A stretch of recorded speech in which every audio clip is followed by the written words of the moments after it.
suicídio é um assunto que ainda é tabu na nossa sociedade.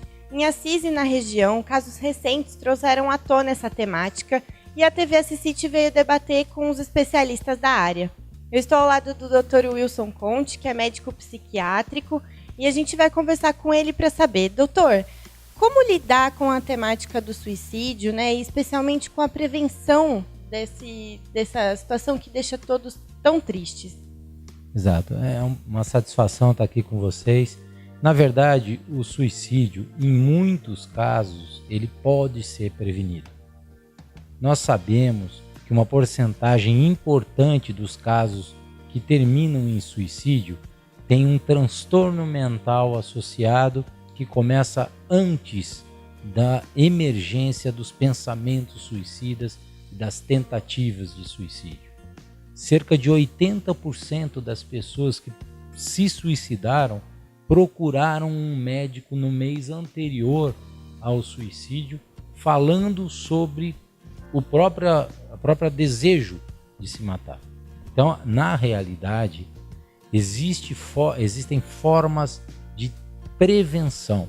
Quais são elas? Primeiro, identificar se o indivíduo está passando por algum transtorno mental. Nem sempre é fácil para a família fazer isso, por exemplo. Por quê? Porque o discurso da pessoa pode ser um discurso coerente. A pessoa pode não aparentar estar alterado nem depressivo.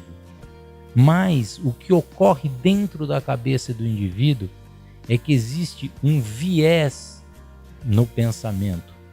Então a pessoa começa a pensar que os seus problemas são impossíveis de se resolver, impossíveis de se prevenir e que eles não vão acabar nunca mais.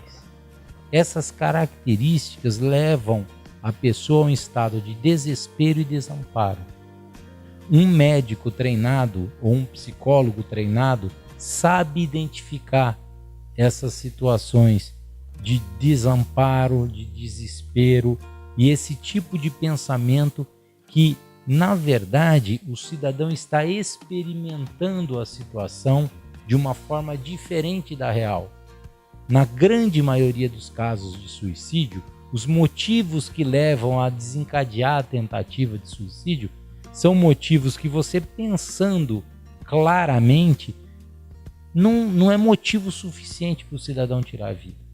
Mas a pessoa que se suicida estava vivenciando esse problema de uma forma alterada.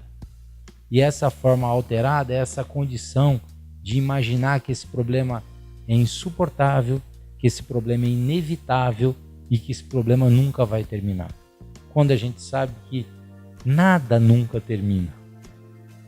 E o que o senhor indicaria, assim, né, como médico, para evitar que a situação chegue até esse ponto, né? Talvez terapia, o que o senhor indicaria?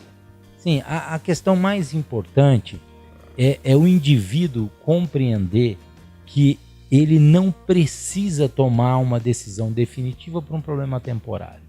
Mas a primeira questão, a primeira coisa que poderia ser feito, e isso já vem sendo trabalhado em alguns países, existem projetos também para o Brasil, é a prevenção na escola.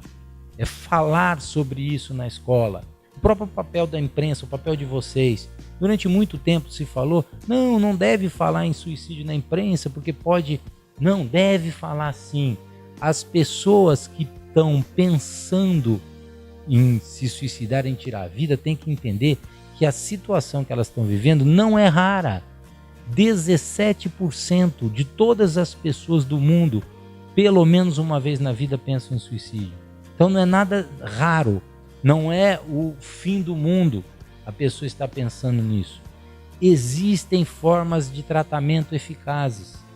Existem patologias que podem estar por trás, escondidas por trás desses pensamentos, que têm tratamento e que livrariam a pessoa desses pensamentos. Então precisa chegar a informação a essas pessoas que estão sofrendo que existe fim para esse sofrimento e que eles devem procurar psicólogos, psiquiatras, pastores, padres pessoas que possam levar ajuda, que possam mostrar para ele que é possível tentar uma saída. Nós temos que ter muita humildade. O tratamento desse tipo de problema é muito complexo, mas nós temos condição de ajudar e há a possibilidade do indivíduo tratado não caminhar para esse fim trágico, né? Dos indivíduos, eu falei agora que 80% procuraram médicos, etc. Para você ter uma ideia do impacto dos indivíduos nos quais foi diagnosticado um transtorno de humor, isso acontece em 38% dos casos, e foi tratado o transtorno de humor, só 1% comete suicídio. Então, em 99% dos casos a gente consegue evitar. Então, o que precisa é uma conscientização do grupo de amigos, do próprio indivíduo, de procurar ajuda, que esse não é um problema sem solução. Durante algum tempo, existe uma questão de que procurar um psicólogo, um psiquiatra, são os médicos de louco, né? Isso deve ser rompido e a pessoa deve falar, né? Talvez seja o que mais ajuda, doutor? Essa é uma lenda, porque é assim, olha. Primeiro que se psiquiatra fosse médico de louco, a gente não tinha consultório, porque tem muito pouco louco, não ia compensar ter consultório. Mas a questão mais importante é assim, o suicídio, só em 10% dos casos, o suicida tem uma doença mental que você poderia classificar como loucura, que é a esquizofrenia. Isso só em 10% dos casos existe. Em todos os outros casos, são transtornos que são desordens emocionais que podem ocorrer em qualquer pessoa e que ocorrem em indivíduos normais. Depressão, transtorno de abuso de substância, transtornos de personalidade, coisas que ocorrem com pessoas normais. A loucura, ela está sim relacionada ao suicídio também, mas em grau muito pequeno.